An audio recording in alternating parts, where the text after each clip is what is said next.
Welcome to the Own Your Best Life podcast. I'm May Emson, your host, leadership and mindset coach.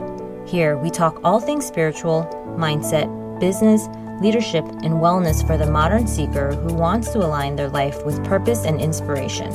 We'll cover career changes, stress management, meditation, energy, intuition, and more. Each episode holds spiritual and practical tools to help you live a life of your wildest dreams without getting burnt out along the way. Ready to live a life on your own terms? This is the Own Your Best Life podcast. Welcome, friends, to episode number 93 of the Own Your Best Life podcast. If you are an achiever, you are likely very good at thinking and using your brain a lot. And you also might be feeling that there's a limit to using your thinking and that you can overthink and rationalize almost anything. You want to learn how to trust yourself instead and your decisions. And you know you need to do it in order to step into that next level of leadership. Yet how do you know what to do in a new area of your life when you don't have as much experience or expertise and you are unsure of what to do? And this is where intuition comes in. Today we're going to talk about becoming an intuitive leader. So I wanted to focus on this topic because over the next couple weeks, I'm going to talk a lot more about spiritual alignment and how we sacrifice our alignment of the spirit and heart for the comfort of our brain.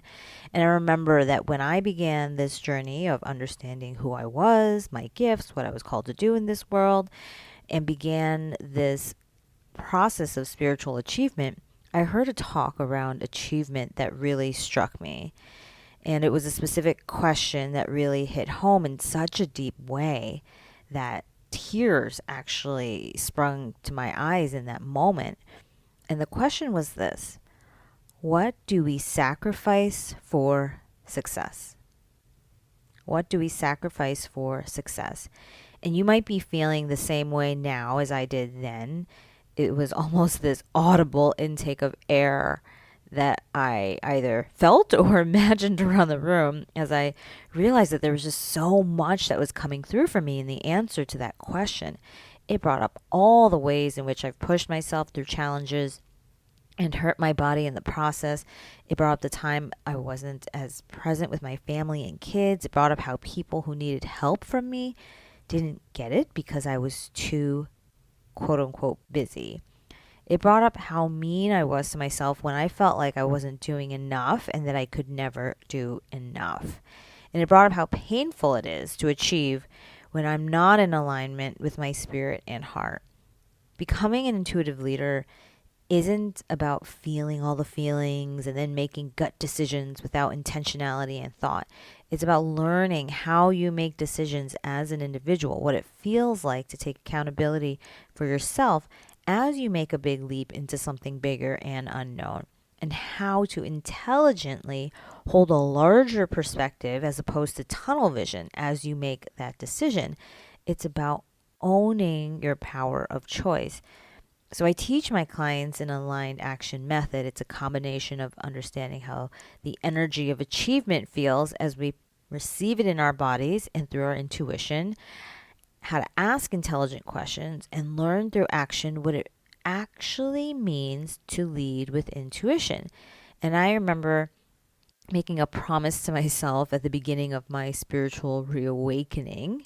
I will say it's a reawakening because I do think, at least for me, and I think for many of you, that this is a side that has laid dormant for a while, or could have laid dormant for a while, but was there in some capacity at some point. And you might not have named it as spirituality. Maybe you named it as authenticity or a sense of connection or a sense of trust or faith or just less fear. And I remember that promise was that I would honor my intuition. If I heard something, if I knew something, if I thought something, and I was learning how to work with intuition, that I would follow that guidance, but I wouldn't do it at the expense of critical thinking, right? That was the promise. And I think it can be irresponsible to blindly follow intuition when we haven't yet learned how to clean our minds to receive guidance that's not ego, that's not fear or biases or other people's voices. And this is why intuitive decision making is a practice and a process. It's not a one size fits all approach, but neither is leadership.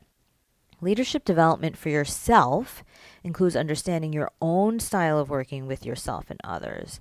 It's knowing that you may not be the only person in this world to attempt the challenging act of figuring out what's next and how to get there, but that you are the only person who decides how they want to lead themselves in this process. So when it comes time for spiritual achievers to succeed, they are more confident in their decisions, even if it pains them to make that decision. It doesn't mean that it was the right decision, but it also doesn't mean that it was the wrong decision. What it does mean is that it's their decision and they own it. They make it right in that moment because they know how to work through the process of aligned action. And they've practiced it over and over with the millions of decisions that come through every single day. Like, what do I want to feel about this? How do I want to respond to this email, this conversation, this person, this life event? What flight should I book even? What do I want for dinner? What do I want to eat? What should I wear? How do I parent my kids? How do I respond to my partner? What's the strategy for our business? What's the next step? And that type of responsibility and accountability is self-leadership. We need more of that in the world, and it is what we desperately want for ourselves. We want to know how not to sacrifice the important things in our life for success. And we still want to succeed. And my mission to teach intuitive development and spiritual achievement is because I know how painful it is to succeed and be miserable.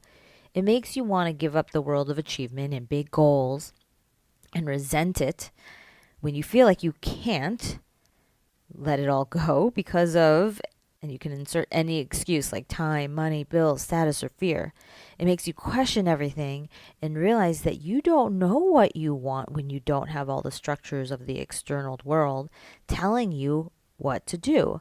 Either way, it hurts.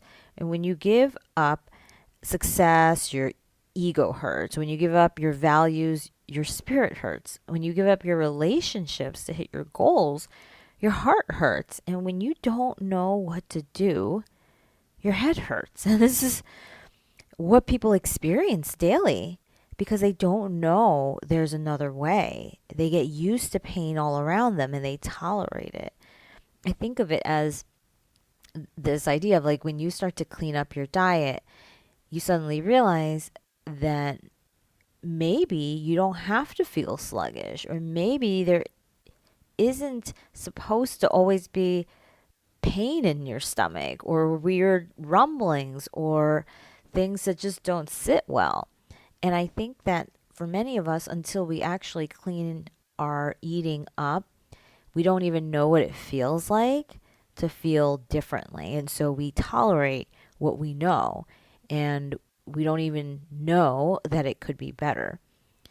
And for people who are in this process of pushing for success or not knowing if there's another way or not knowing how they could ever give up all of the things that they've worked so hard for a completely different way of living, they think that enough success will make the relationship and values wound go away or at least diminish it, or they won't look at it as much because they're focusing on something else, or they think that enough relationship time and time just spent like living life a certain way and into their values is going to make their drive to have success and impact go away. So what if it could actually be different because you've learned a method for achieving that doesn't sacrifice one for the other? What if you learn to harness all of that amazing energy for achieving so that it's good, not just for other people and their mission and their goals, but for yours as well? And this is where the feeling of inspiration comes in. This is where your energy returns. This is where burnout stops. This is where and when it becomes inevitable to hit your goals, and your intelligence is utilized in addition to your intuitive leadership. And I love it. I absolutely love it when I see it start to take hold in my clients. They say yes to what felt early on like scary things. They get noticed for being calm and grounded. People ask them what's changed and that they seem happier, and why is that? And they are excited again about big and possible goals. They feel and they are alive, and this is spiritual achievement.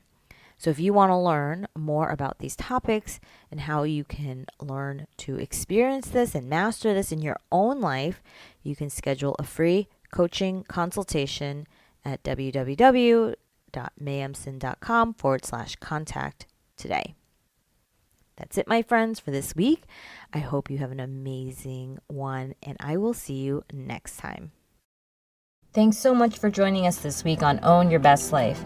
Make sure to subscribe to the show on iTunes or wherever you listen to podcasts so that you'll never miss a show.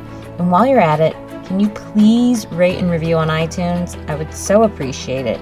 Share it with a friend, take a screenshot of it, and tag @MayEmson.